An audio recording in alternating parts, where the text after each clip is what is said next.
Yes, my sports to the bone family, what's up, what's up? Welcome back to the channel. A blessed day to you all. Hope you guys are doing okay. Alright, my peeps, so we have a couple of things to talk about in this one. We're going to talk a little bit about West Indies and their coaching situation. We still haven't figured out a coach as yet, or a coaching team. We are still looking forward to who is going to take over as white ball captain. Plus, we see Craig Brathwaite speaking about the year. He basically gave a quick review of how he thinks the year went in terms of how we performed in Test cricket. So we'll talk about that. Plus the IPL. The IPL is draft is just around the corner. I think it's actually on the 23rd of December. And I just want to talk to you guys about a couple of West Indians that are actually in the draft. They have put forward their names. We're going to talk about whether or not they might be drafted, and a couple of players that would have put their names up in the higher tier, and whether or not they are going to be picked up. So just give us a listening ear until the end. And if you have not yet subscribed, please go right ahead and subscribe to the channel. Alright, let us kick things off with the coaching situation, my viewers and subscribers. So, as we know, Phil Simmons, he would have completed his lap as West Indies coach when that final test match was concluded against Australia. You understand? We had a live show yesterday where a couple of people were giving, they were actually giving him a rating as it relates to to white ball and tests, how he performed, a rating out of 10. If you weren't on the live, you can probably go ahead in the comment section and let me know what sort of rating you would give him and his coaching staff, both for white ball and red ball. Right, so we just wanted to talk a little bit, a couple of names that have been coming up over the past couple of months. Names such as Curtly Ambrose, names like Shivnarine Shandopal, and I remember on a live show a few people were actually, well, I think I was the one that suggested that Carl Hooper could probably come into the setup. Based on what I gather, he's doing some coaching over there in Australia, and it so happened that now that we just played those 2 test matches in Australia, we got a chance to see him. He came across, spoke to the players and things like that. So, he had a few things to say where West Indies cricket is concerned. Still sounds passionate, so we don't know if this is a man that is willing to move his family. I think he's living in Australia. I don't know if they go to him with the right offer, if he would be willing or open to taking up a position where CWI is concerned. Don't know, coaching or director role or whatever.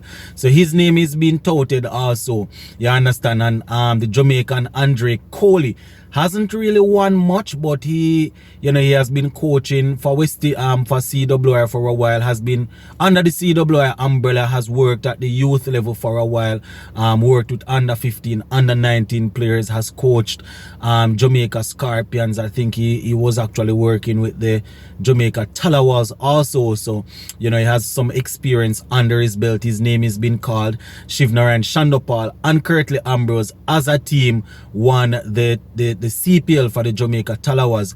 As we know, Shivnarine Shandopal is definitely interested in coaching. He would probably give up that role or that position that he just got, where US cricket is concerned, to do some coaching. Currently, we know he's passionate. He loves his cricket.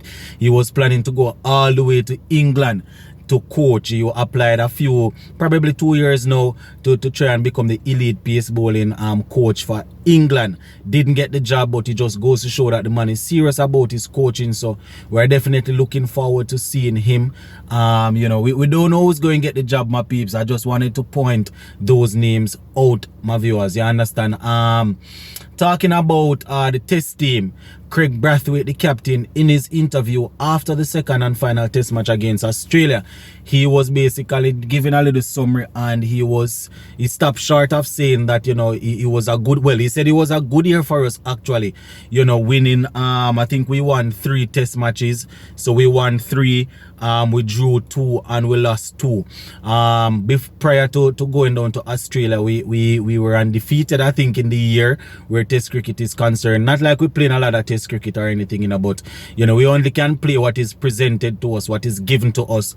And and we won 3 and drew 2, and then Australia they were able to get the better of us and knock and put a blemish in that record. So Craig Brathwaite is saying all in all it's a good year of Test cricket, and I want to agree with him. It's just that boy, the final Test match against Australia, it put such a bitter taste in my mouth, my peeps.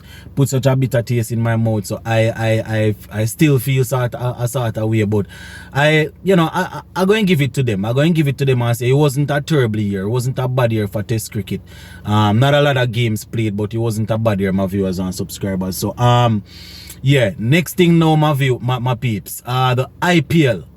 Right, the IPL is, the draft is just around the corner, probably next week if I'm not mistaken, right? And I am just looking at it, and I am just wondering, if some of these players that we see put their names in the pot, if they will be selected. You understand? I think a couple weeks ago I did a video and I was saying that, boy, if some of these players are not selected, it might be a blessing in disguise, in the sense that they might make themselves available to play some red ball cricket to sharpen up their skills and thing. I think Jason Hole and Nicholas Pooran, they actually have their names in the highest possible pot there. Pooran is a brave man. You understand? He is a brave man. He wasn't retained by his team. Didn't have any good performances in the IPL.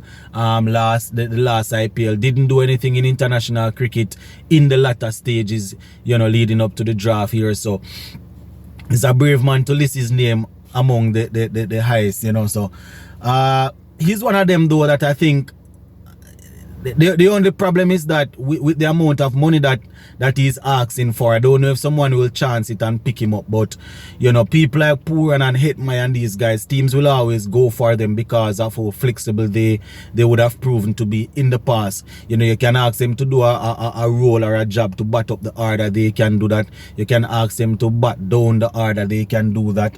You understand? So it depends. I'm not too sure if him listing at the highest possible figure, is going. I'm almost certain that Pooran did that, list at the highest possible figure, if that's going to work for him or not. But where the IPL is concerned, just keep your eyes open, my viewers and subscribers, because I personally believe that some of these West Indians that have not been available to the West Indies, they are not going to be picked up by any IPL teams. You understand? They are not going to be picked up because when some of these same players, they were not available unless it was the World Cup. Leading up to the World Cup, they weren't available. They played the World Cup, made a mess of it, and immediately after the World Cup, they became unavailable again. And then they just rush into the IPL. But believe me, my peeps, you see, I don't have any inside information or anything, but based on what I am seeing, some of these players, they will not be selected. But we're going to leave it right there. So for now, when the draft come, I think next week we will look at it and see how it go. Big up on yourself, my peeps, and stay safe. See?